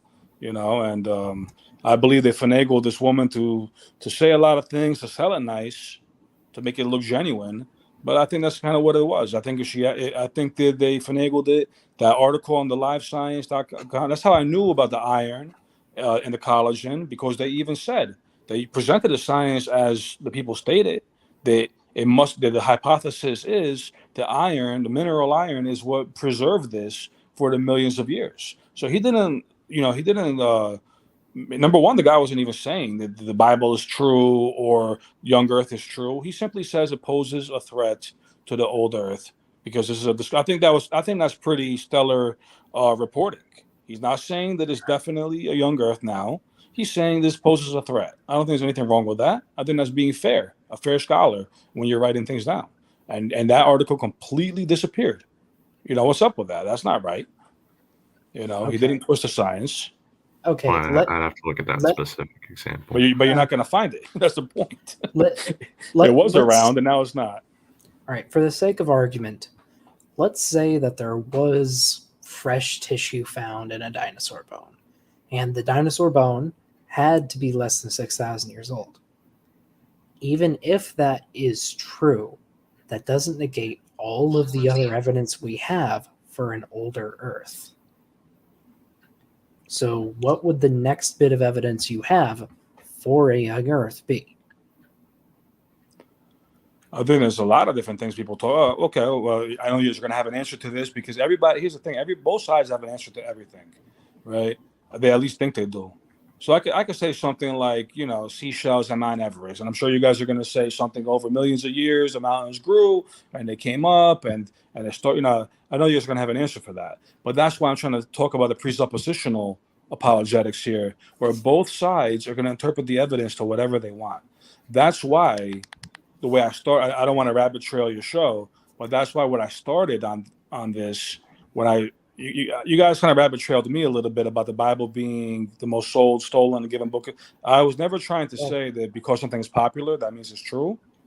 Well, if this anything, is an after show. This wasn't really set up beforehand, but right. Like, So I think you have a misconception. But you're not letting me finish. Nobody let me finish back then, and that's kind of what I was getting at. All right, you got 30 seconds. Go ahead. Okay, so when I was starting that, I was talking about a debate that I would have with Grayson in the future, and I was saying what he could prepare for. Okay, and that's one of my pillars, was that the Bible has all those things, and the Christians are soft on letting you guys take that away from us, saying a book says a thing when it's not just a book. Okay, but then about the prophecies, forget the Old Testament to New Testament. Talking about right now with Israel, the name of Christ, all these other things. Him naming Islam was not. I already answered that, and I can answer more of it. But the point is that because I started out as a skeptic, okay, I was not raised Christian, and I found the Bible through peeling the onions. So now I'm honest to admit that when I interpret evidence in science, even if I'm not as well versed as many people who talk about science on both sides of the equation, I admit, because I cannot find anybody, whether they're a philosopher, or scientist, or religion, to duplicate the authority of the Bible when it has predictions thousands of years later that I see in the news right now that no other religion did. Okay. So if a model can produce predictions that come true, it is a solid model. That's one facet. Yes. Okay. That's what you guys do with science, right? Where you're perceived. That is something we do pretty often, yes. Yeah, Right. So, but I believe you have a misconception, at least with most of us in the scientific community. We are taught to try to not presuppose things. What we do is we look at the evidence and we extrapolate from the evidence the most likely explanation. And then, if that is corroborated by future evidence, it's reinforced. If it is not, then we might either discard the old idea or revise it. We don't find evidence, or we don't find things and try to fit it into a pre-existing worldview like what often happens with Christian apologists. We find new evidence and, using what we know that has been solidified, try to figure out what's going on. I think everybody makes a claim that they do that, and I don't think that in our sinful nature as humans that we could all be honest to say that we're not biased when it comes to interpreting things, or that we're not fueled by the world that we claim we want to live in. You know. Well, I appreciate you admitting that that we all have bias and that you yourself have bias there, but I think I just think you need to be a little more careful with saying what people may or may not think or how their minds operate, that sort of thing. That seems a little scientifically speaking, without a God, you guys do believe we are all operating off of chemical reactions, right? We believe we were operating off of chemical reactions because that is what all of the evidence points to, both in humans and in other living things. Right. If you, if you were doing what I'm saying, you wouldn't even know it. I do want to also if there's a chain. If there was a chain reaction alluding to what I'm talking about, you guys wouldn't even know that you were doing it. It could be a subconscious thing, no? I mean, that's why we try to get criticisms from others, of course. That's kind of part of the process or purpose of peer review and whatnot. That's what we're disagreeing with. You guys aren't really doing that. We're all biased. That's what we're trying to respectfully disagree with you guys there. You guys are not actually doing that, and the soft tissue was that, because I believe that if people were being unbiased there, they would have been like, wow, this actually poses a problem, because there is not just soft bone, there is blood cells in this thing.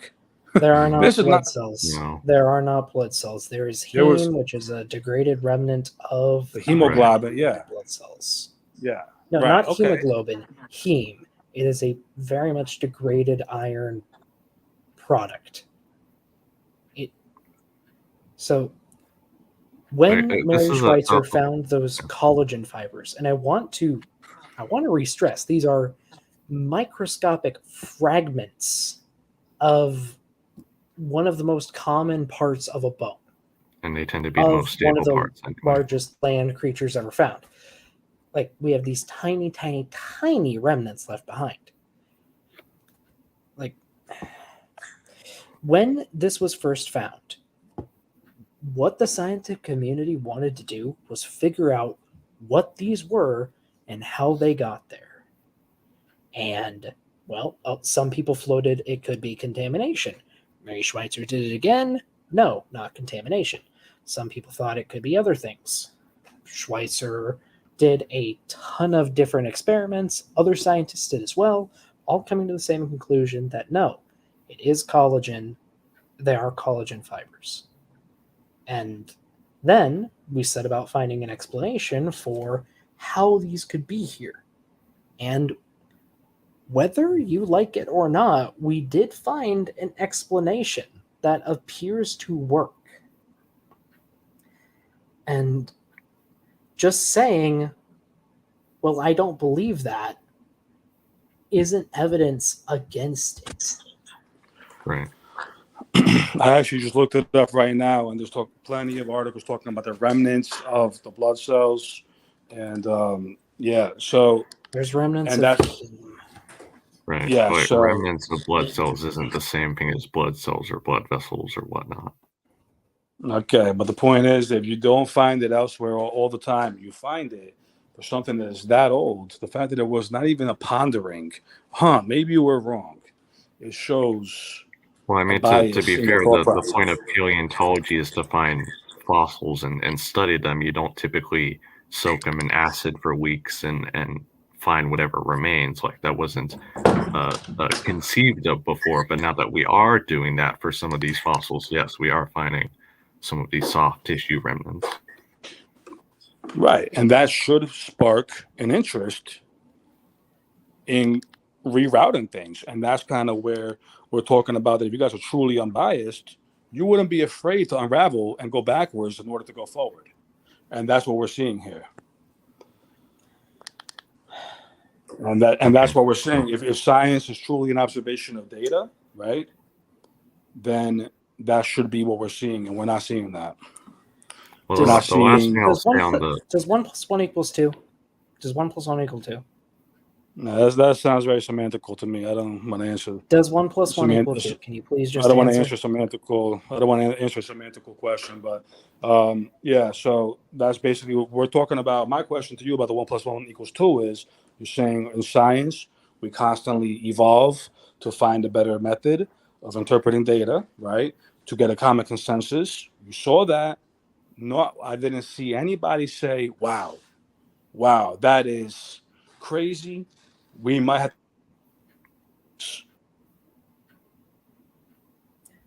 Okay, for the record, I did not kick him. He dropped. If he comes back in the next minute or so, I'll add him back. Oh, there he is. Yeah.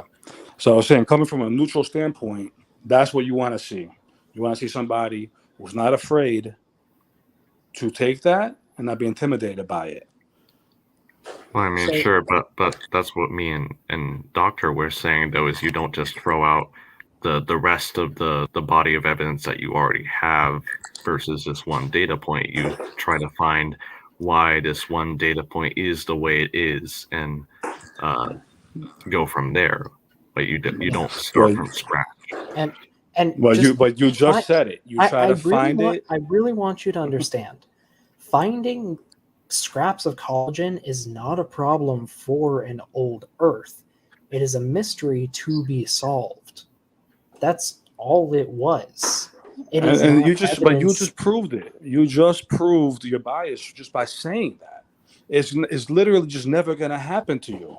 Unless it was the most popular thing in the world to believe in a young Earth, you're never going to reconstruct your mind. Well, I'll tell you, like, your mind to do soft that. tissue specifically, what would convince me, and the fact that currently we're only finding the most stable remnants, molecular or otherwise.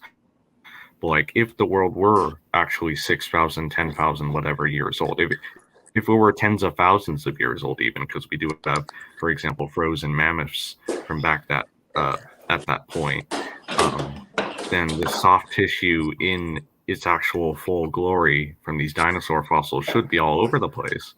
But we don't see that. There's not like literal blood or anything oozing out of the fossils. Of course not. So that kind of suggests the opposite, that, yeah, these are old remains. What? Because it's not fresh blood? That's kind of crazy. If it was thousands of years old, I wouldn't expect there to be fresh blood. You know, that doesn't help. According to creationists, that's kind of how it's often portrayed, is that it's literal fresh tissue being found out the bones, when that's not what's being found. No, what they're saying is there's a big discrepancy to what we what you guys say would happen if it truly was 65 million years. That's what we're saying. If somebody Right. says that, it's I'm probably just saying figured. it's not consistent with a truly young Earth either. So Well, again, even if it was something that's thousands of years old, it's still closer to 6,000. You know, if you look at it in a number scale, okay, 4 billion years, that's a huge number that nobody actually thinks about.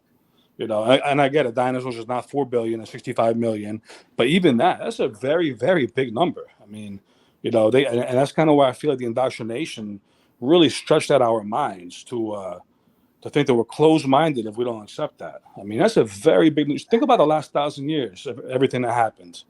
You go to 65 million years just for dinosaurs, despite these fossils, and that doesn't make you think, maybe we got that wrong. That's kind of what we're getting at, you know. But it goes both ways. It goes both ways. Yeah. Do you really think a human could ever travel at 40 miles an hour?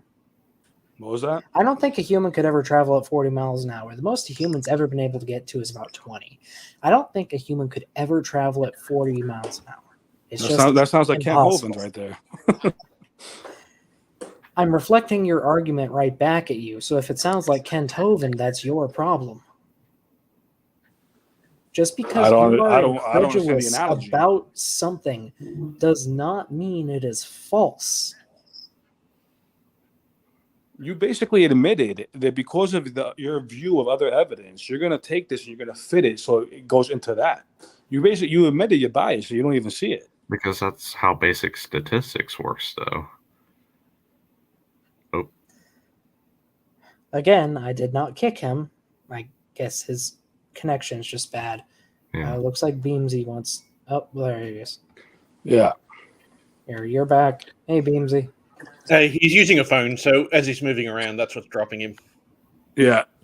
Guys, I did want to just talk about the Grayson about debating the exclusivity of the Bible and how it's not some random religion, and what authority do you guys have besides that, except for common current science, or what you guys call science. I actually stated back then, even though I'm not trying to get into the science, I was just trying to show you guys that bias is real, and on all of us. I actually was a skeptic. Yeah, I don't think anyone dispute that. Right. In my case, not to boast, but I actually was a skeptic. I actually used to go against Christianity. So the fact that I became a Christian, again, I'm not really attributed to any denomination per se. But yeah, so I kind of went against my inner bias because to me, to be honest with me, it's harder to be a Christian. But that's a whole nother argument. But yeah, so that's kind of what, I have an open conversation to what I started off saying about authority of the Bible compared to any, like you admitted about, it's a model that made some predictions. That's kind of what I started off with. The science aspect of it is very interesting to me on both sides. That's the only part I'm limiting the bias to. If you're a young Earth creationist, you interpret the soft tissue fossils for that. If you want to believe in Darwinian evolution, you're automatically going to interpret it to fit that as well. And that's what most people do. Even though Earth is heliocentric, that's what they did as well. You are misrepresenting everything. Everybody's going to say that, but yeah. So before we get into that, I do have to head out. Unfortunately, it is getting kind of I late think we here. all do. Yeah. Yeah. But before I do, Doctor, you were saying you had a degree in geology. Would you be open to having I guess, one-on-one or more in-depth conversation about geology specifically sometime? Oh, sure, I'd be down for that. If you want, I can put my Discord in the private chat. Okay, yeah, I can copy that. Yeah, that'd be good. Yeah. If not, I can try and email you, or we can figure something out. Yeah, I'd be interested in having a conversation about that if you are. Sure. I find geology pretty interesting, so. Yeah, no problem. Beamsy here might be. Well, Beamsy's also really good to talk to. He has a doctorate. Yeah, that's right. Okay. My doctorate in stratigraphy, so it's a little bit different. Guys, real quick. Okay. Is this after show? I'm a newbie with technology. I've had a lot of debates. I've never really had a live. This is my first live discussion, actually. One of Donnie's, I think I asked one question for 2 seconds, but this is my first live discussion ever, so it's a pleasure to do that with everybody here. But is there a way that I could watch this, or is that a stupid question? I'm not sure. It's saved on my channel after the stream recorded. ends. Yeah.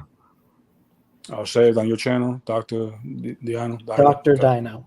Yeah. Okay. Is that a Kent Hovind mockery, or? Yes, I hate him a lot. Because of his science, or because of his character, or what exactly?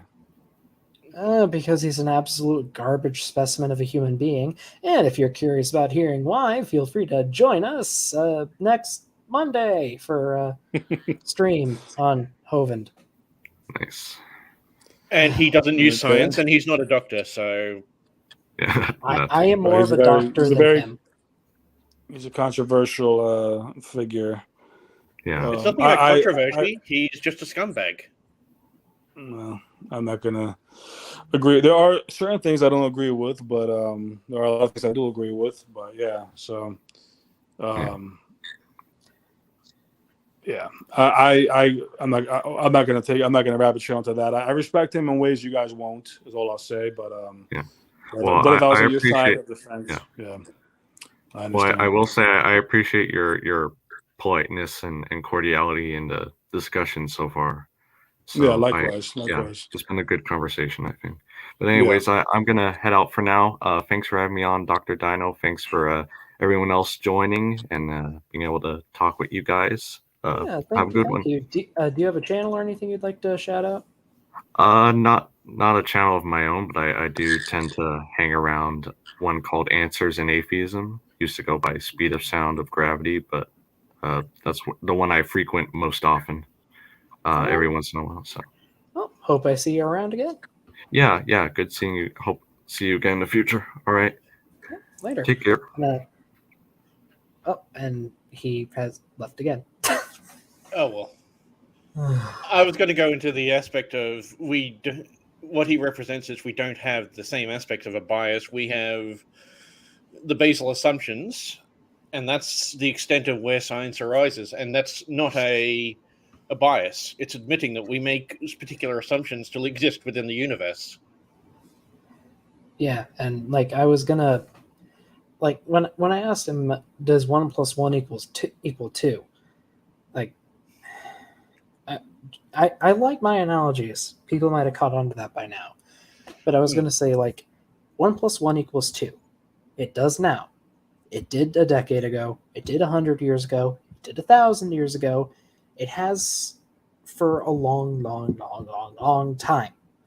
And we have no reason to suspect that it will change ever. Well, it's changed in computing because you can get 1 + 1 = 3, but that's a different matter. Okay, I don't program. Get away with your computer magic. I'm just warning you because Mark is really into the computer magic. Okay, in the normal physical world, 1 + 1 = 2.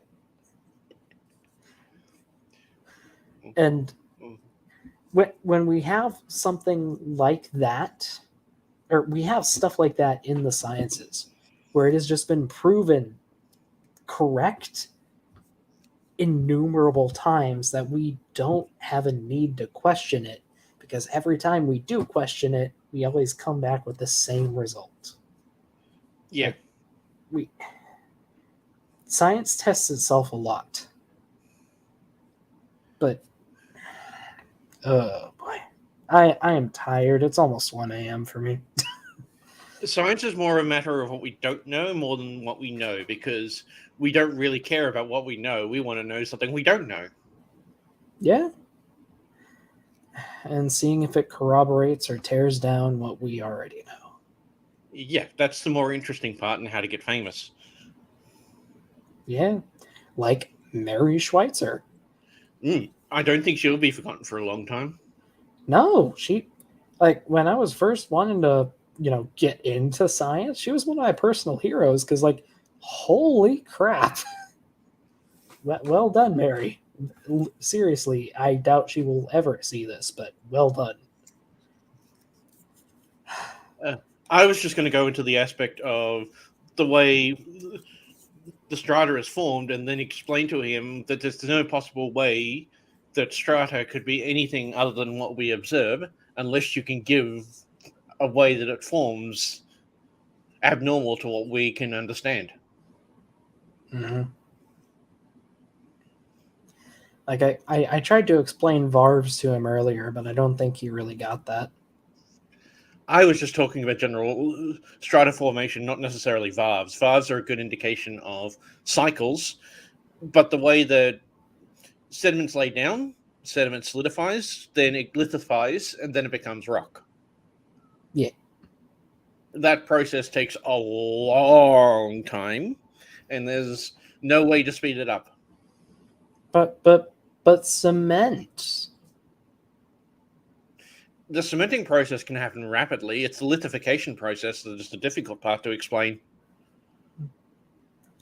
Does any modern cement would any modern cement really count as a conglomerate, like a true conglomerate? Or it is a true conglomerate, but it's actually been accelerated through chemical aspects. That's why it happens so quickly. But if you've ever touched a large slab of cement that was setting, it gets really hot, doesn't it? I have actually never touched it. Well, it can get to about 50 or 60 degrees Celsius. Oh, jeez. Yeah, it gets really hot. If you ever find an area that they've laid down from fresh cement and it's got skin on it, if you gently feel it, you can feel the temperature coming off. It could nearly burn you. Huh. I did not know that, but that is interesting to know. If they're doing any large-scale building around you, ask if you can actually register the temperature of any of the large slabs that they've recently laid down within the day or two. There's a lot of road work going on near me, but they're mostly just doing blacktop. Yeah, that's asphalt. That's not cement. And unfortunately, Titan, I actually do. It's one way of actually telling the chemical process. Yeah, it's actually useful. Actually useful. It's just, oh god, I can't deny that. Like, oh boy. Like, you can lick a fossil to see if it's fully fossilized. You can, I mean, just like your tongue is just a biologically derived chemical identification machine. My brain can't English right now, but it identifies stuff. So you can get a good idea of what's in a rock by the taste. Yeah, I think we should call it here because that's just one thing. Unfortunately, I can't deny that. Yeah. We also smell rocks. If you ever smell a rock that smells like garlic, put it the fuck away and wash your hands. That's arsenic. Yeah. Just don't taste it. It'll have an almondy flavor to it. Shit, I actually remember back in college, I was taking mineralogy, and we had a test where we had like 20 different mineral samples we had to identify. And there was this one I just could not freaking get until I had it right up in front of my face, and I caught a whiff of garlic and immediate arsenopyrite. Yeah, and if you smell rotten eggs, put that down and leave it alone. Yeah. Put out any fires in a 20-meter radius. Anyway, yeah, it is probably a good idea to call it good. We've been going for about 2 hours. This has been a fun after show. I have enjoyed talking to everyone who has shown up. Coming up on this channel this Monday, if you live in America, or Tuesday, if you live in Kiwi land, we will be having a stream, hopefully tearing Kenthoven to shreds. We will not be nice. If you're a fan of him, you have been warned. Anyway. Anything you'd like to add, Beamsy? No, I just wanted to add a few things for Brian so that he could have a better understanding of why he's wrong. Yeah. Well, maybe we can teach him more in the future. It's just the unfortunate thing that the amount of information that we need to express is immense before you can even come to terms with what some of the stuff you have to understand is. Yeah. Yeah. Well, anyway, have a great night or a good day, everyone, wherever you are. And I will see you soon. This has been Dr. Dino and Beamsy, and, well, Mark was here earlier and Grayson showed up. Yeah, feel free to check out all of them. Grayson is Based Theory. Mark is Mark, etc. Beamsy is has a channel.